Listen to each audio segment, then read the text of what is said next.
欢迎回来，新闻大白话。我们来关注一下，今天大家都在想说，布林肯到底有没有机会见到习近平呢？但是呢，我们先看昨天呢，他跟秦刚的见面呢，感觉起来外媒一个评论少有共识啊。我们看这个布林肯讲法，他说，在所有议题保持开放沟通管道，以减少误会跟误判的风险哦。那秦刚当然是讲台湾问题，这是中方核心的利益重大关切，要阐明严正的立场，提出明确的要求哦。那所以根据美方公布的这个对话纲要，并没有提到台海相关的问题。路透是讲说，感觉双方最大的共识叫做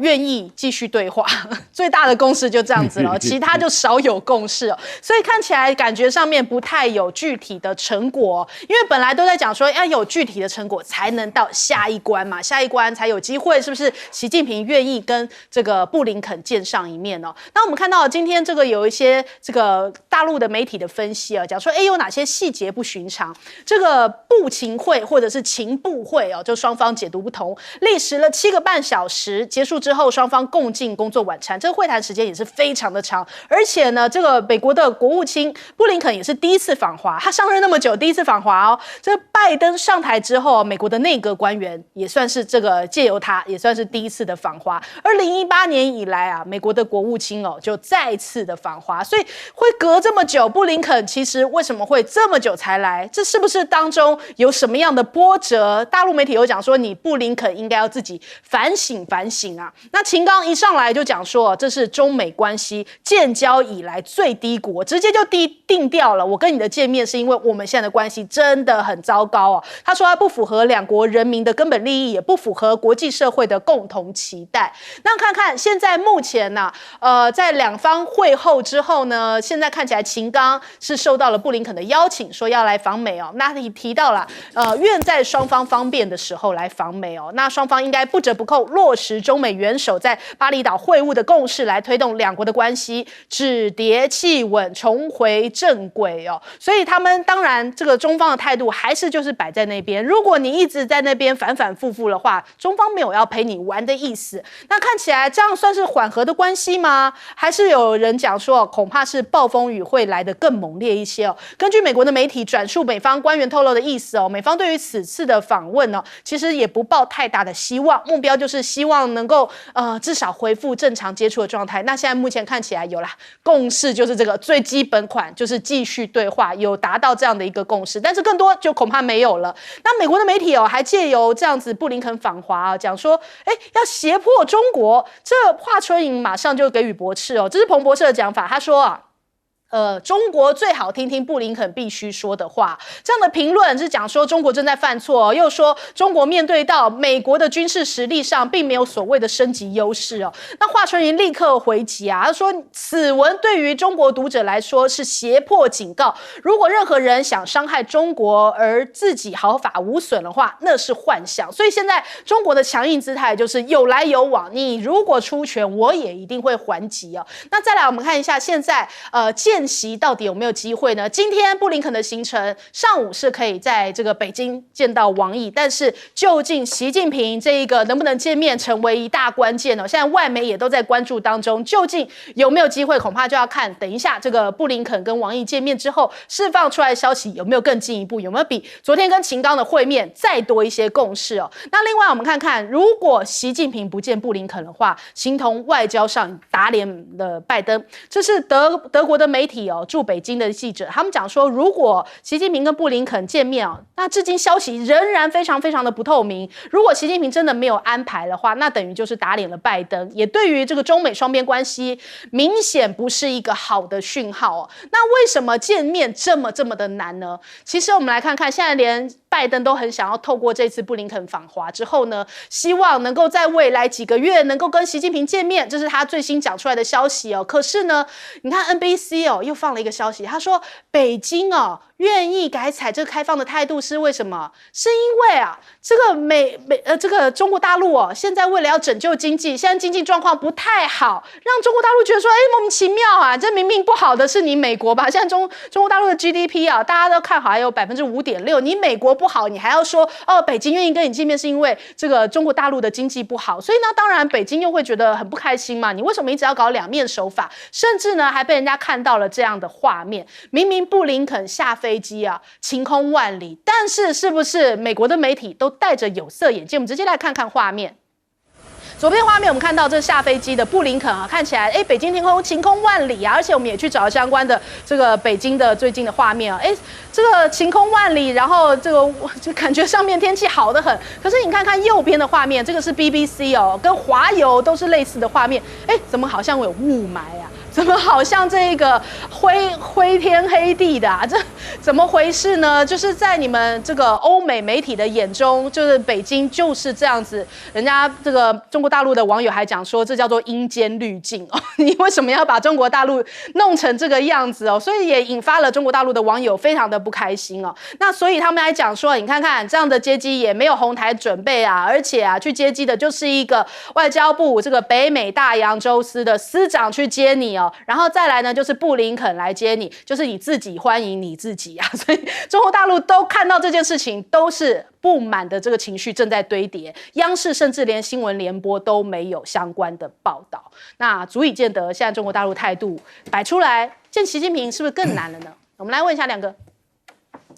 其实习近平即使有见，也不表示一定是往好的方向啊。他搞不好是训斥你。事实上，川普有见塞尔维亚的武契奇，你记不记得？结果武契奇坐小板凳啊，你记不记得？一大只这样子。对啊，然后那个川普们教训他，武契奇身高超过190，还不是一样，见又怎样？我觉得中国大陆立场很清楚啦，就是你如果搞虚的，不落实到实处，那不面对中国大陆最关切的，比如说台湾问题啊，那事实上你谈的都是虚的嘛。那美国人就是在做一些虚功，然后要回去跟他的盟友交代说，我还是可以见得到中国。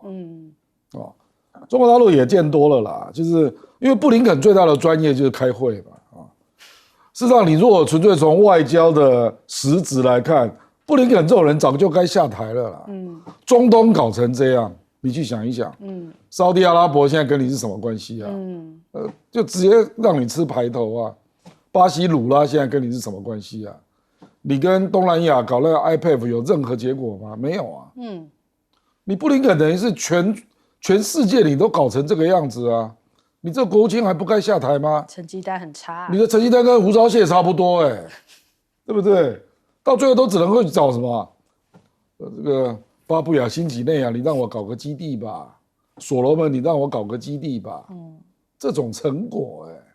马克龙现在对你还不是一样虚与委蛇？所以你看他搞了半天，只有什么？只有加拿大啦、日本啦这一种比较听你的话的然后最近又骗了一个尹锡悦就这样你这个全球的，我们是看全球的规模啦，就说你全球的规模，中东现在变成什么？以色列现在焦虑的要命而且我后来人家又发现，原来你偷偷的跑去伊朗，已经开始让伊朗的石油恢复到国际贩售了。这个你为什么那个媒体不大做一下？对啊。事实上，伊朗的石油最近都有大量在国际上贩售为什么？因为美国管不动 OPEC+1嘛，人家2次减产一点都没辙所以只好让伊朗把油卖到国际社会不然油价又会上涨就你已经就是已经搞不定这个世界很多地方了啦所以现在看到的就是你的窘迫嘛所以我跟你讲你再这样下去看看你看到时候你看叶伦可不可以访问中国？到底是谁有求于谁你叶伦要卖美债，中国还要买你的美债吗？像你这样只重视虚的嘛，实的没有落实所以我是觉得，你如果都是这样在搞外交，那就祝福美国啦，国运昌隆好，来问介老师。我看美国媒体的报道其实他们蛮希望看到美中关系解冻。其实美国媒体都，而且他们会也蛮怎么讲呢？他们也蛮期盼就是说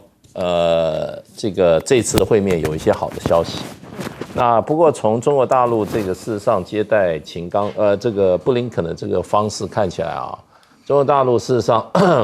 是把这一场这个会面当作双方的外交的等于说是这个接触战，面对面的一场外交战争啦。那我看了这个事实上从秦刚第一天跟布林肯的见面双方谈了8个小时，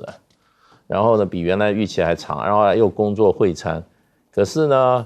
中国大陆方面公布的讯息跟美方公布讯息基本上没有交集。你看那个他们这个国务院的公布的讯息还是一样，他去之前我们就三个目的，他回来也只写3个目的。一开始就是要怎么样，要保持沟通要怎么样管控分歧，避免冲突，对不对？第二就是说美国还是要捍卫自己的价值观跟自己的利益。第3个呢，在可以合作的地方就合作。所以美方的这个整个国务院的整个新闻稿，就跟这个布林肯跟这个秦刚谈完的新闻稿，就只有这3个部分。中国大陆谈了很大的一部分是在台湾的问题，不断强调台湾问题是中美关系是中国核心利益中的核心，是中美关系的这个政治基础，讲得非常的重的话。美方在他的新闻稿一字不提，所以事实上的话，我觉得就是说，从去年11月14号这个习拜会之后美国定的调，美国的基本上，拜登政府就在那条路上走，跟中国大陆也不接触的。那尤其在台湾问题上，我觉得美国基本上是中国大陆说中国大陆的，美国做美国的，这也是会造成台海今天局势为什么那么紧张。也就是我们在密切观察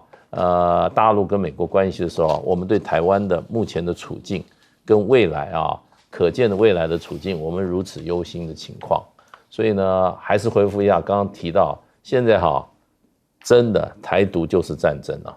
那个战争的触发的那个点就是台独，就是这么简单。所以我们从美中这个他们这个最高的外交首长的会面其实我们从台湾的角度看到最重要的讯息就是在这里，那是赤裸裸的，我想也值得我们整个社会来好好的探讨一下。杨局，其实我觉得这次应该是不会见习近平其实我反而担心习近平见他，因为现在中国讲得很明白嘛，核心利益中的利益就是台湾问题。那如果说布林肯在这个问题上面让步的话，那有可能习近平会见他就如果在台湾问题上面，布林肯这个答应了某一些条件，譬如说他就变成说是反对这个台独或干什么，用比较进一步的语气来讲的话，来换得跟习近平见面，反而赖清德更要担心。那这次来讲，双方见面没有结果是可以预料的事情。第一个，从开始之前，双方就是中国就是一副很冷淡的态度，那布林肯一副急着想要跟这个到中国去做访问，我们就看得出来。那事实上到了以后，昨天那种接机的场面也看得出来，就是说只有一个师长去接机，而且连个地毯也不铺，对不对那这种种过程里面，我们都感觉到中国到现在为止还是对美国来讲还是一种冷处理，尤其是美国自己也知道，所以在出发以前他已经先打预防针嘛。坎贝尔就讲了一句话，他说我们不要预期有什么结果，预期有什么这个进展突破，根本就不要抱预期。但是双方为什么还是要摆出这种态势来见面呢？我觉得在外交上面来讲，很明显的，现在来讲，很多人都已经开始慢慢就是，我们不要说单极制了，最起码是多极的。譬如说，中东地区来讲，中国促成了沙烏地阿拉伯跟伊朗的和解，还有阿联酋他脱群了，他海军他自己成立一个海军联盟，他不参加美国那个海军联盟了。另外，东南亚地区来讲的话，这个 RCEP 也已经完成最后一个约的签订了，对美国在这边等于说一无所展，那更不要讲说非洲或者是中南美洲刚刚讲的巴西、鲁拉这些部分。但是我觉得还有一个很关键一件事情，就是说最近这段时间在俄乌战争方面来讲的话，乌克兰展开了大反攻。那目前我自己是觉得说，这个乌克兰这个反攻并不是很顺利，尤其是我不晓得这个消息正不正确。我今天早上听到一个外媒的一个报道，说普京亲口证实了，说这个乌克兰的总司令这个扎卢日内已经离开乌克兰了。那其实是很大一件事，是普京亲口讲的。那在这种状况之下，可见的乌克兰这次反攻并不是很顺利。那后续来讲，对不对？美国跟带着北约要不要加入这场战争里面，这是一个很大一个问号。那如果要加入的话，美国这时候还有没有时间腾出手来管东亚洲这边，就是中国这边的事情？他可能没有时间腾出手出来。所以在军事方面来讲的话，他希望借由布林肯去安抚中国那边，不要在这边有什么，让他先处理完乌克兰、俄乌战争的问题，再来处理亚洲这边的问题。我觉得布林肯这次去抱着这么屈辱的态度去，可能他的目的是在这个地方了。好，我们先休息一下，广告之后马上回来。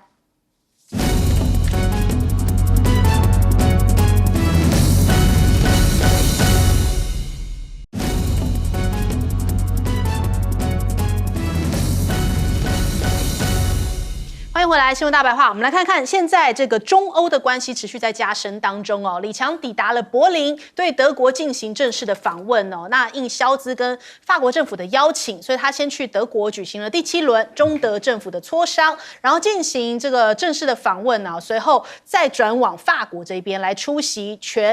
新全球融资契约峰会。那新华社就报道说，18号晚间呢，李强坐的这个包机抵达了柏林的勃兰登堡机场。那看到这个礼宾沿着这红毯的两侧列队致敬啊，是蛮高规格的一个迎接哦。中国驻德国大使吴肯也到机场来迎接李强。这个访德之旅开始那他讲到说，在这个变乱交织的时代，需要中德加强交流合作，所以他说中方愿与德方坦诚深入的交流，来挖掘合作的潜力，然后妥处分歧跟差异那我们看看大陆的这个大使呢，就讲说中欧已经形成了强大的经济共生关系经过了多年的发展。去年这个双边的这个贸易额达到了8563亿欧元，增长了大概23%所以显示出来中欧已经形成了强大的经济共生关系不只是德国如此其实你看德法都已经把这个经济的这个主要的合作对象都已经转向了中国大陆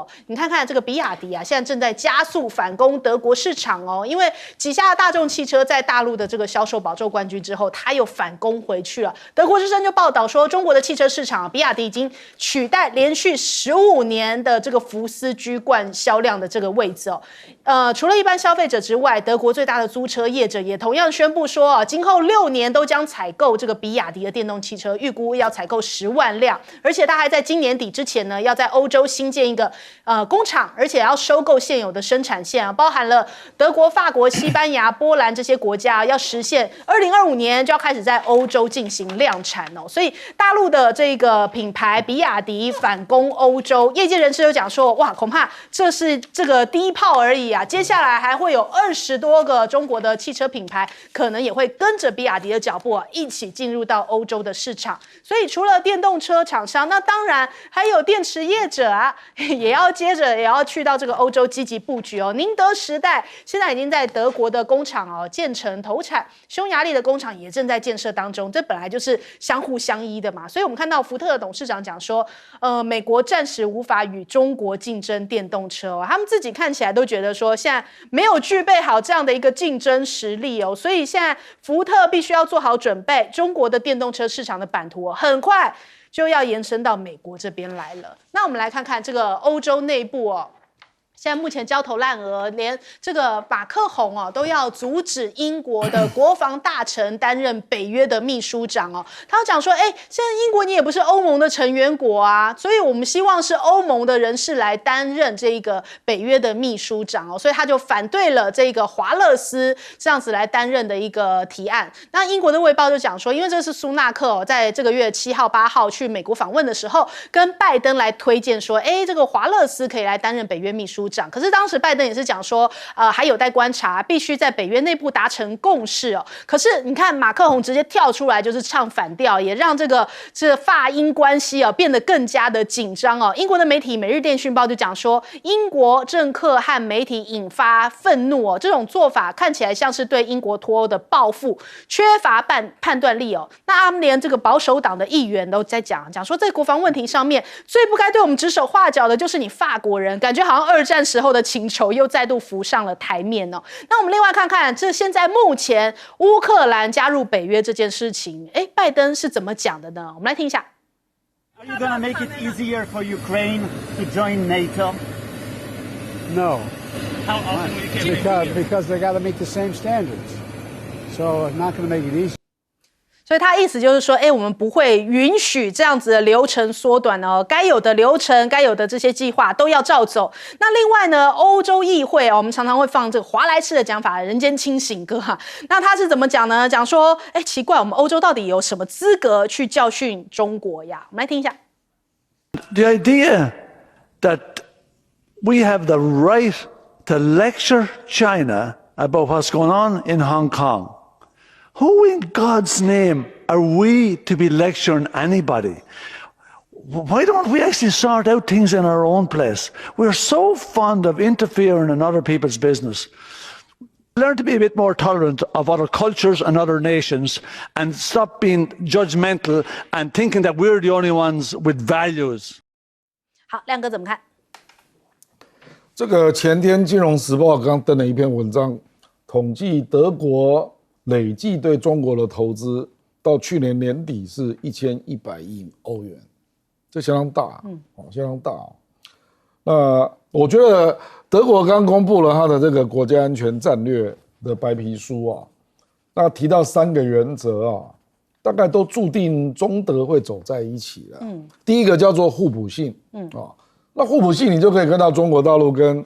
这个德国的汽车业基本上已经在全面在做结合嘛。比如说它的电动车的电池就是要宁德时代的嘛，那它4大汽车厂在中国的营收都超过30%，那第二个叫灵活性，灵活性我觉得就是要区别美国了，因为美国制裁中国都是一刀切嘛，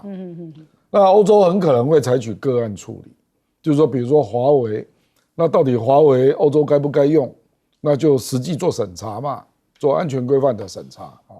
那第3个叫可持续发展，那可持续发展你可以去看中国大陆的有关太阳能的光电啊、风力啊、各种啊，包括电动车啦，刚好都是世界居于前列啊，所以你从这3个啦，就是说德国未来的国家发展，它是要用这3个基本概念我再重复一次：互补性、灵活性，还有可持续性。坦白讲，就是除了那个灵活性之外啦，另外2个就是一定是跟中国走在一起的嘛。对因为他们的互补性真的很大啦，然后可持续性，那绿能的相关的一些技术的发展，在中国也刚好发展到最到位啊。那法国也是很明显啦，因为法国最近在走的路子跟中国大陆越走越近啦。比如说李强要去出席那个新全球融资契约峰会他们就是对世界银行的融资模式有意见嘛，所以他要搞一个多边的融资模式，那希望能够大家一起来讨论我觉得法国是因为他在非洲也有一些老殖民地嘛，那些国家他也很熟悉了而且马克龙最近又放了一个风说他想要来出席金砖国家会议，你不觉得那俄罗斯是不以为然说你是不是代表 G7 来当间谍特洛伊木马。对，可是这个我认为中国可能会去觉得说，让法国来一下吧。我觉得法国大概也有一些想法啦。他先开这个会，就是全新全球融资的契约峰会，那对既有的融资模式提出不同意见。那还有另外一个他也要讨论债务陷阱。那他基本上认为美国所杜撰制造的中国债务陷阱，基本上是个神话，是错的所以我觉得他也大概抛这2个的议题在向中国示好。那事实上金砖会议骨干国家就是中国嘛，所以我认为中国大陆还是有可能去说服俄罗斯啦。不过俄罗斯扮个黑脸也没关系啦那我认为法国还是有可能用来宾的方式去参加啦就是让他可能想要了解嘛，就是说，这个债务融资模式那另外一个就是非美元支付那因为它不是美元，它叫欧元嘛，而且法国也想要发展它的金融嘛，因为现在跟英国已经切了嘛，对，那以前欧盟的金融中心是在伦敦那现在英国已经走了所以现在新的金融中心要在哪里？可能法兰克福、阿姆斯特丹跟巴黎都要扮演相当的角色了，所以他也越来越跟美国走不一样的道路。好，来问季老师。德国跟中国大陆事实上经济维持了大概30年左右蜜月期啊，这个蜜月期基本上中德通通获利啊，是一个相当互利互补的一个经济关系。可是最近几年啊，稍微有一点变化，那也就是今年的第一季哈，那中国大陆德国对中国大陆的这个输出啊，事实上减少了大概9%到10%左右啊，那。所以就变成就是说，他们整体贸易少了9%到10%左右，所以有很多人在找这个原因啊。那其实很大原因其实是中国大陆跟过去十分仰赖德国的这个汽车的零组件，甚至汽车的整台这个输出啊，那最近几年都一直在下降。你知道汽车是德国最强的一个产业了，当然德国强的很多，不过在中国大陆德国车的占的比是相当的高，可最近几年。中国大陆本身的汽车业起来以后那么对德国的这个汽车业依赖性就比较降低。可是呢，虽然有这个发展，可是呢，很有趣的一个现象就是中德之间的贸易变成德国对中国市场的依赖度升高。其实德国这个整个的经济它最大的这个贸易的这个产品最大销售国是欧盟，几乎占它1半以上。那这个时候过程就变成中国对德国的输出增加也就是说德国用中国的这个产品，用这个原料或者说是所谓的相关重要零组件组成德国产品在欧洲销售的这个情况有增加。那其实现在看起来就是说，以锂电池来讲，德国很多锂电池基本上除了自己产一小部分，大部分像从海外进口。那么这锂电池几乎40%是从中国进口的，所以它在锂电池一项是强烈依赖中国的这个制造业。另外一方面就是说，电动车基本上整车的输出在德国市场也有将近30%是来自中国的，所以现在就变成就是说中德的这个经贸关系互补性依旧在，不过双方的依存度正在转变。大使，我插播一个消息刚刚美国的国务院说证实，等一下4点半，这个习近平会跟布林肯进行见面。好，这个是一个，这个大使怎么看？我觉得就是说中国大陆还是展现了最大，算是最后一刻了，因为现在都已经3点半多了才宣布，这是展现最大的善意了。对，就是说还是一个就是说大陆的看法，就是中美关系还是要继续来努力，让它摆脱目前的最低潮了。我想中国大陆的这个跟对美国关系的主轴还是这样。那虽然中间有很多困难，不过大陆我想还是展现诚意。那么这个对于美国来讲，可能美国也会比较放心，因为他们后续在这个 G20 还有就是说在这个 APEC 2个会议里面可能都希望安排习近平这个拜登跟习近平会面，我想这个是一个很重要的一个指标啦，就是说让美国方面也不要太抓狂吧。对，所以如果中美已经和缓的话，跟着这个美国在抗中的一些其他的盟国，哇，现在这个几级踩刹车，不知道来不来得及将军怎么看？这个北约这个秘书长这个人选问题我觉得英国来讲，他是积极争取的，美国一定是支持英国的，因为我们知道美国跟英国一定是走在一块，尤其是在军事上面，他们是合作团体，谁能够争取到这个秘书长这个职务，其实对尔后来讲，俄乌战争或者是这个欧洲那边的军事同盟来讲，有很大一个影响。那法国我们都知道，法国一直其实他很讲究自己国家的战略自主，法兰西民主，他有他优越感。我们有一些观众一定去法国旅游过，如果说你到法国去那边，你会讲法文跟英文来讲，你跟他讲英文，他不理你的。虽然就算他会讲英文，他也要用法文跟你讲，就代表法国这个民族来讲，他有他民族自尊心。那北约我们知道，戴高乐在1966年的时候，他退出北约了，退出北约的指挥机构，因为他认为说北约我要独立自主，我自己有自己的国防战略自主来讲，他要退出。他不但退出他的指挥机构，他把北约住在他法国的军队都赶出去了。那后来到2009年的时候才恢复重新加入北约，但加入的时候，我们前人都知道，马克宏如果不是俄乌战争的话，马克宏都讲了一句说北约已经老死。对。在这种状况之下，我们相信就是说，法国要主导这件事情来讲的话，是基于他觉得他自己应该，法国来讲，他自己要觉得他应该是在欧洲这个地方上面，他要有一个主导权，他要有一个发言权，而且是他要有指挥权，因为他认为他在军事上面来讲，他是欧洲的这个世界的五常的一个国家，而且它是核子大国。它的虽然说 GDP 在经济上面可能落后于德国，但是在这个不管是政治或军事上面来讲的话，他自认为是欧洲的强国。所以在这种状况之下，我觉得马克宏来讲，他既要阻挡英国来介入这次的北约的事务来讲的话，我觉得是很合理正常的。另外，我们来看后面来讲，这个拜登他讲说加入北约，乌克兰加入北约要没办法说缩短这个时程，很明显就是拒绝乌克兰加入北约。那因为这时候乌克兰正在打仗嘛，当初我觉得这些国家真的是北约这些国家看得出来，说这些国家的一种无情无义了。当初你邀请乌克兰加入北约，就造成乌克兰跟俄罗斯的这开打，那牺牲打到现在这种状况之下，你现在拒绝他加入北约了，那对泽伦斯基是情何以堪？难怪泽伦斯基前2天讲一句话，他说：“如果说今天你们不继续支持我继续打仗的话，那我如果说是乌克兰战败的话，就轮到你自己北约来打，叫你们自己指定兵进来打。”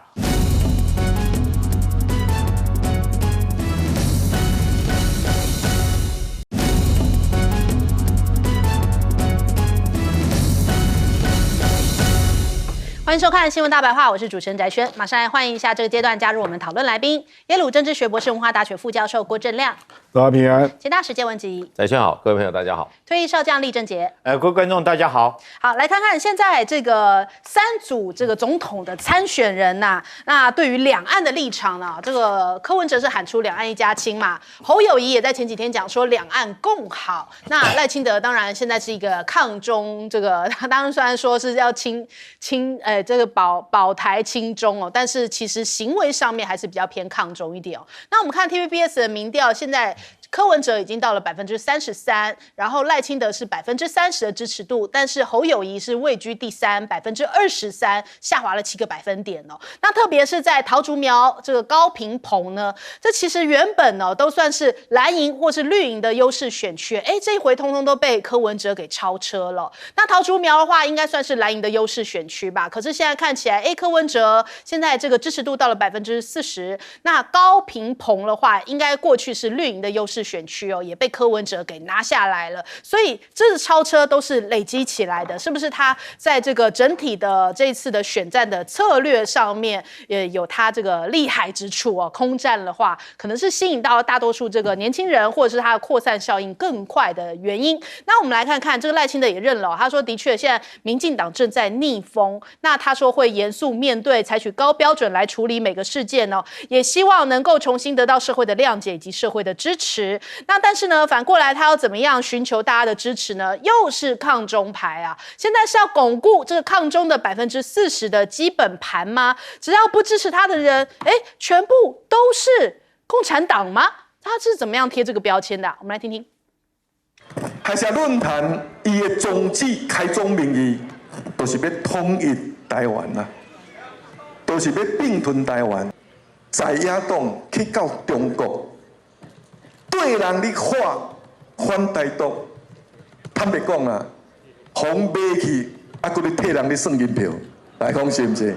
所以抹红是一贯的选举招式吗？就连这个宗教都要被抹红哦？那是不是蔡政府要喂给这些亲绿的一些外国媒体呢？你看《经济学人》怎么讲啊？中国支持与台湾进行妈祖交流，因为这个中国大陆的地方统战部他们认为，如果能把台湾对妈祖的爱变成对祖国的爱，统一台湾就变得容易多了。怎么会是从《经济学人》有这样子的一个报道，让大家觉得说，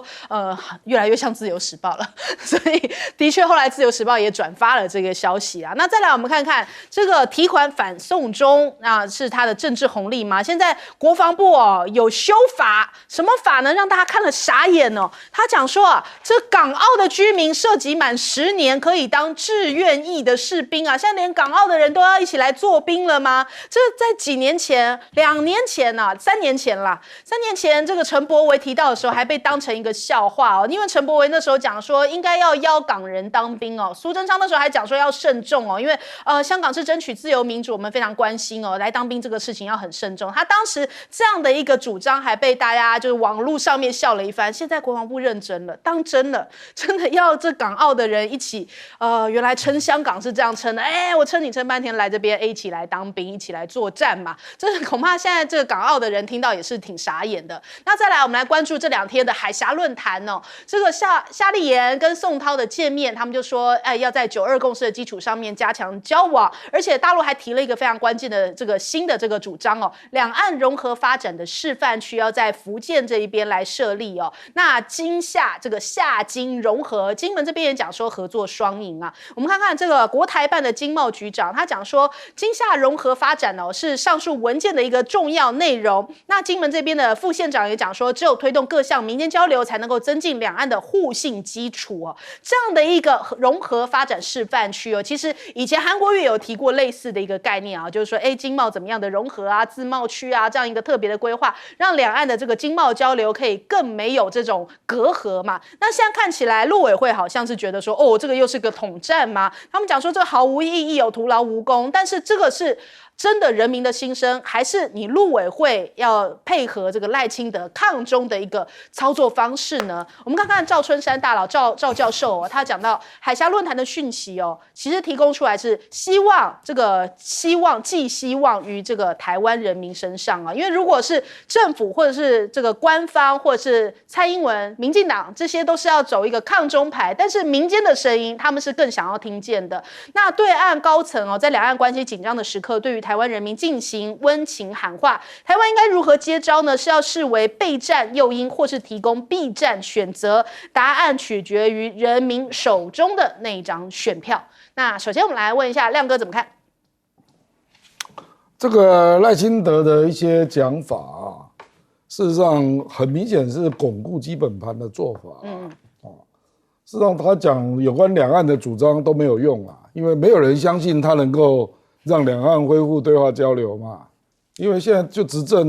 你现在就做不到，你执政怎么会做得到？对，所以蔡英文就把你打死了嘛，所以他不会去讲这个啦，他一定会去抓两岸对话交流哪一些不利台独的部分，然后他要把它点出来。那他现在的诉求就已经是接近这个支持我就是支持民主阵营那反对我的就是中共同路人，他的论调已经变成这个样子了啦。他说支持国民党就是倒向共产党为什么他会这样做呢？因为他发现这样的基本盘有35，所以这个萨卡路的选举就是坦白说我们这个等明年这个总统上任之后，大家都要忘记今年的乌烟瘴气了。因为都是选举策略、选举论述他连自己都不一定相信可是问题是有35的基本盘，你要不要这样干而且是最有效的侯友宜的问题就在这里。侯友宜以为他要直接去抢中间选民，对不起你连基本盘都没稳住，你怎么抢中间选民那对赖清德是很清楚，他就这样打稳住35的基本盘，到10月，那10月之后就区域立委开始成立总部嘛，那各种资源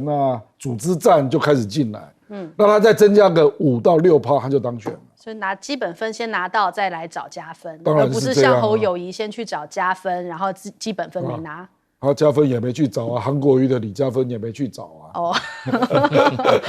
简单讲就是选举不能够想说我要去想中间选民没有人这样选的啦。你是大党嘛，你的大党一定先稳住你的基本盘，然后接下来再讲一些柔软的议题啦，想办法再扩张一点。国民党的基本盘，我跟你讲，他如果真的巩固，他民调一定有30啦。国民党不可能没有30%啦。所以他最关键是什么？他现在整个都散掉了。侯是你现在不知道是韩柯还是郭还是9·2共识？他的基本盘。我跟你讲这个你现在要问我，我很难回答啦。我只能够看到一个现象，就是国民党的票4分5裂嘛。有一些跑去柯文哲那边他就觉得柯文哲好像比你更像国民党柯文哲讲什么？支持金厦大桥支持服贸重启谈判支持两岸一家亲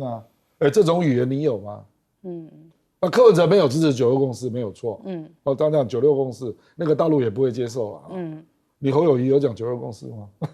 没有。所以你比一比嘛。那柯文哲会吹啊，他说我当市长当了8年，我双城论坛办过8次啊，这个你也不能否认啊。所以他就说我可以交流啊。所以有些人会相信啊，问题在这里啊。所以我的意思是说，那你的特色是什么？选举选到最后真的是这种沙卡路的选举啊，就是要标举你的价值、政策跟路线，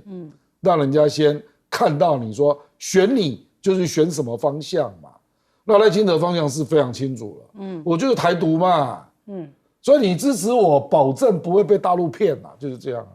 那就一堆人反中的啦，怕中国的啦，就先投给你嘛。所以你那个要旗帜鲜明，就是这个意思啦。所以你现在谈论说，哎，这个要不要讨论一下？这个真的很难讨论，这个是选举语言啊。好，来问介老师。现在以这个两岸的情势来讲，哈，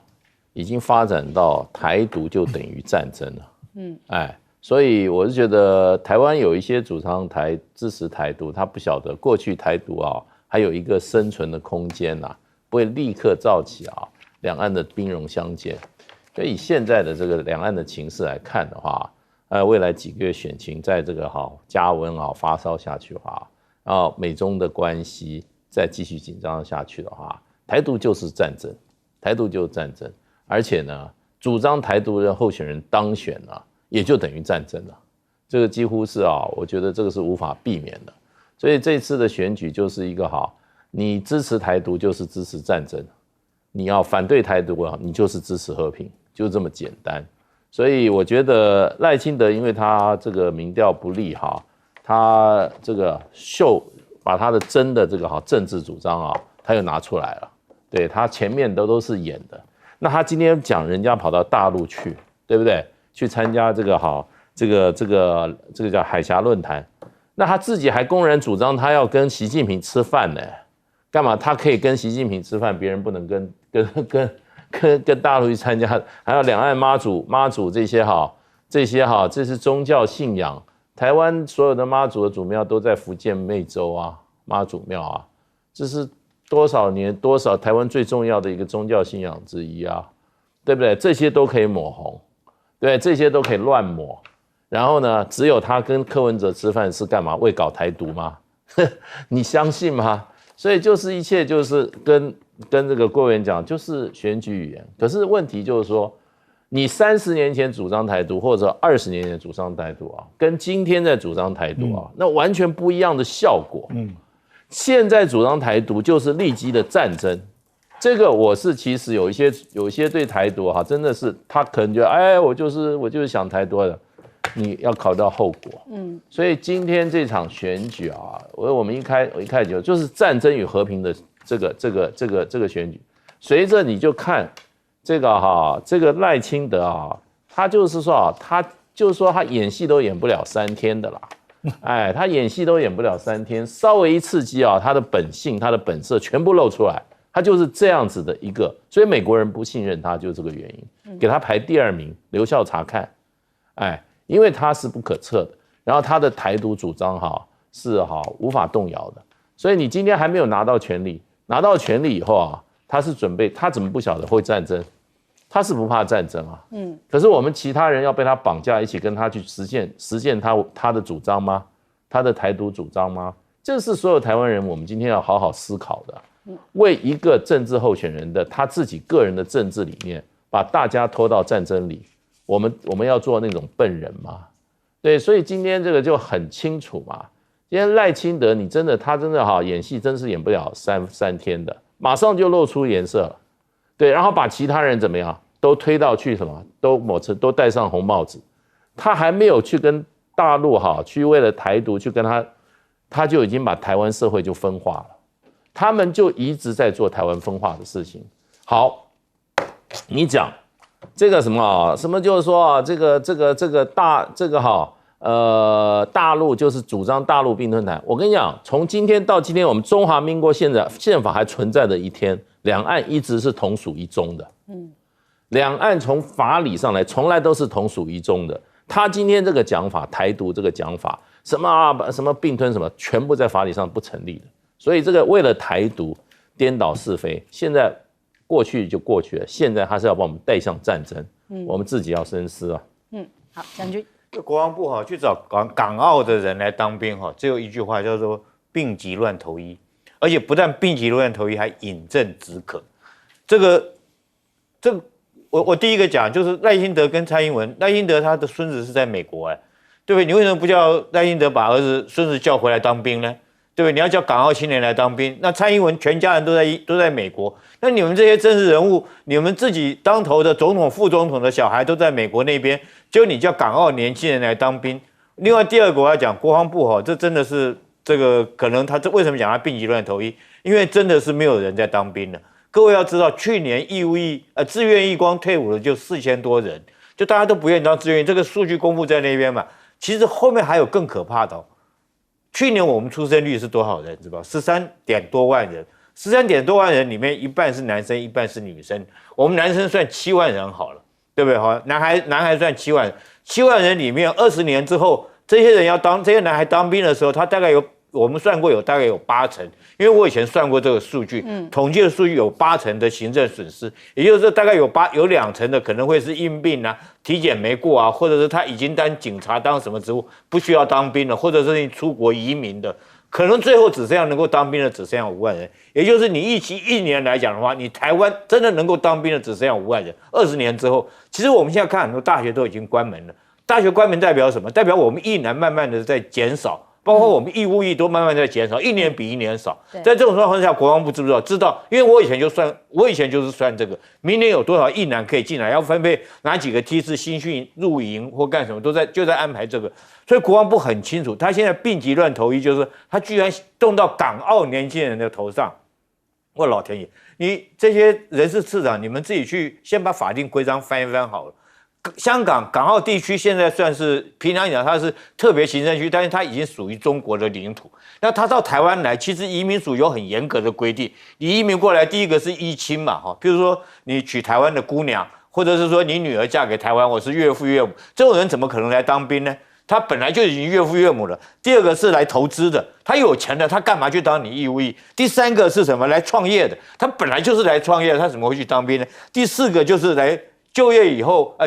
以后，毕业以后，在台湾的大学读完毕业以后，你在台湾工作5年之后，你才可以拿到台湾的身份。那你想想看，他已经有工作，他怎么可能还会去当你的志愿役士兵？那时候他几岁了？所以我觉得说，这国防部拟定这个规划以前，你有没有先去跟移民署，或者是说陈建仁院长，你有没有经过一个内部院会里面一个讨论过各部会自己提供自己的法令规章给国防部当做一个参考，所以我说这根本就不可行的嘛。那在这种状况之下，我个人觉得说，如果说台湾真的缺兵的话，只有2个方法。第一个就是说，绿营的人以后你要参加绿营的，你要服志愿役3年以上，你才可以参加绿营或参加绿营公职选举。第二个我是觉得说，干脆就找瓦格纳雇佣军来帮台湾打仗。或许你看雇佣军那瓦格纳战力很强的呢。对不对？你干脆邀请雇佣军算了，你不然你去搞港澳青年。还有一点很重要，我再补充一点，港澳到台湾来以后，他不用放弃他港澳的护照也就是说他的忠诚度是我们所顾虑的。我今天是国防部，我会顾虑到这些人到我军中来，他的忠诚度问题。如果万一打仗，他忠诚度也是我们必须要深思熟虑的。这个是提供给国防部做参考。